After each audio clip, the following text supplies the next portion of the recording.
What is intermittent fasting? Well, I'll tell you in a minute. It's time to eat. Start again. Well, come on, I'm just eating. We can do this. We can do this. Hi guys, so this past month I've incorporated intermittent fasting into my routine.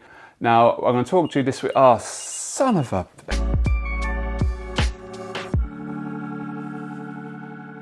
For the last 30 days, I've decided to experiment with intermittent fasting and the 16-8 method. So what is the 16-8 rule? Well, basically, you fast for 16 hours a day, so that means no consumption of calories, and then for 8 hours that day, you take all your calories in. In this experiment, my eating window was between 9:30 in the morning and 5:30 in the afternoon. So outside of that window, no food would touch my mouth. The minute I stopped eating my last meal, boom, countdown started for how many hours? 16! That's right, 16.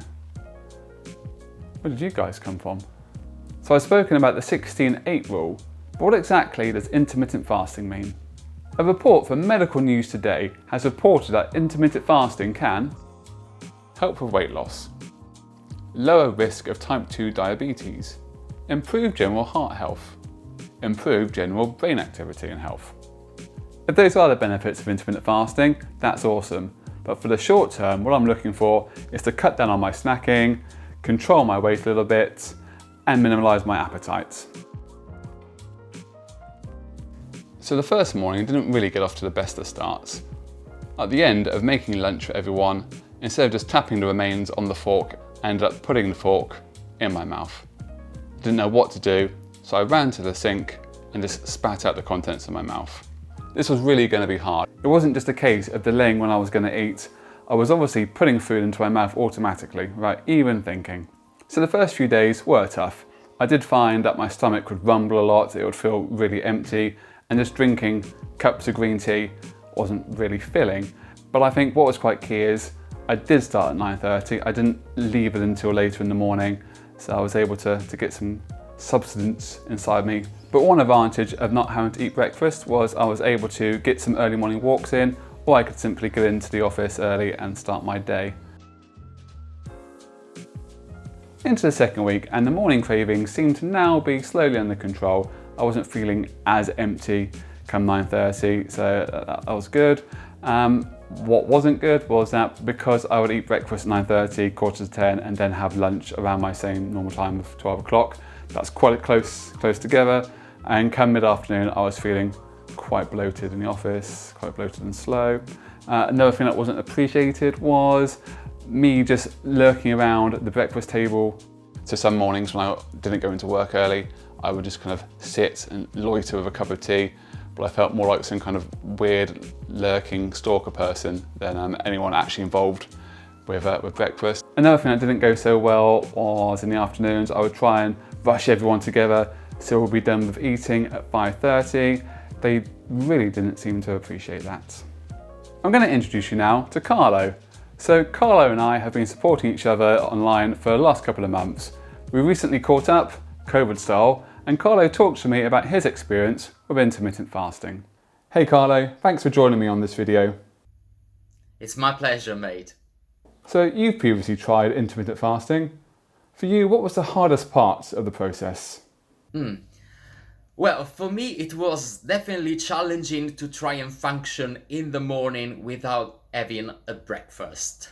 Because I know it's a matter of building the habit, but when you've had a big breakfast every day throughout all your life, it's so difficult to just change that all of a sudden.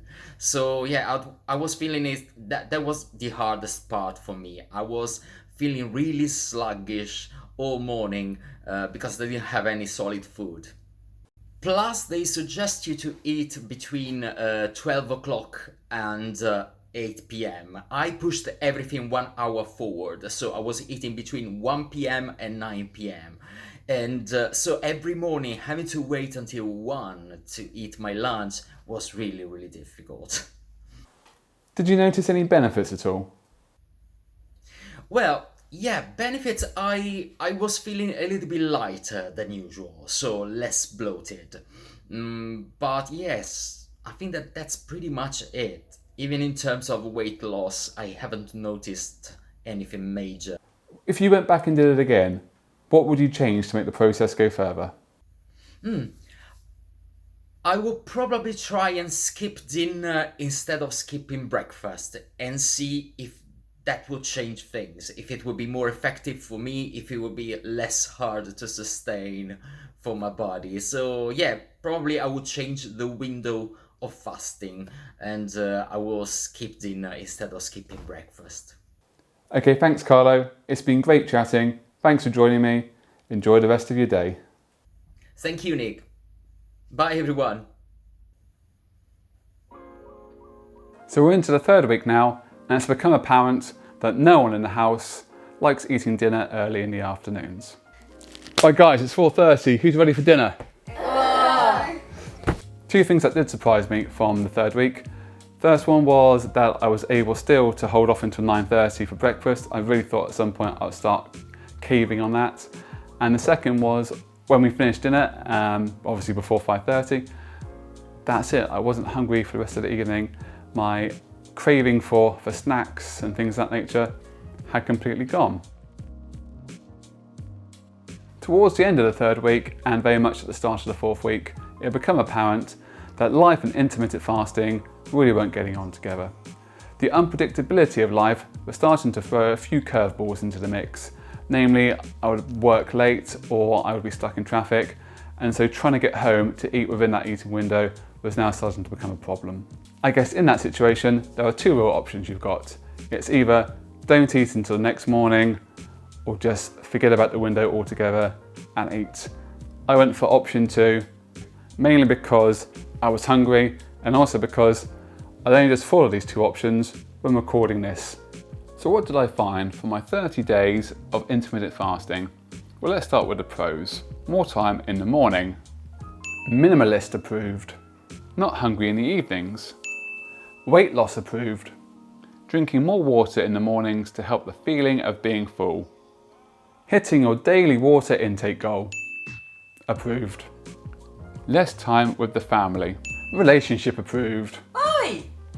Sorry, didn't really mean that.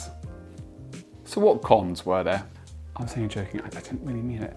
So one of the cons from this was not spending time with the family, it really was, at breakfast time. Another was at the other end of the day when we were trying to rush everyone together, trying to eat by a certain time. No one enjoyed that, not really myself.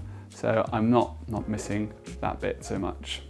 Trying to keep to my original routine meant that I was having breakfast at 9:30, eating lunch normal time, and like I said before, that sort of feeling of bloatedness made me very sluggish in the office. Some people might say they didn't notice the difference, but I didn't enjoy that. That definitely goes down as a negative. As does the fact that I've now gone back to eating breakfast at a normal time at home, but it gets to 9:30, 10 o'clock, and I now want something else to eat. So somehow I've now created this urge for an extra meal mid-morning, which I definitely didn't need. And one of the final negatives is I didn't seem to lose any weight. Some people say it's not about losing weight, it's about just controlling what you eat, but I was hoping to drop a little bit. Nothing changed at all.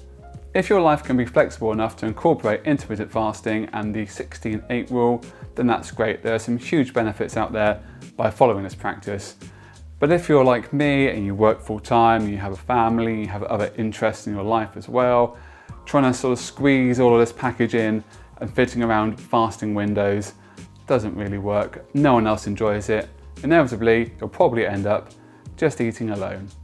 If you found any of this video useful, please remember, likes are free, so please go ahead and smash that like button like your life depends on it. It does wonderful things to support my channel. Thank you guys for watching, have a great week, and I'll speak to you all soon. Ooh, time to eat.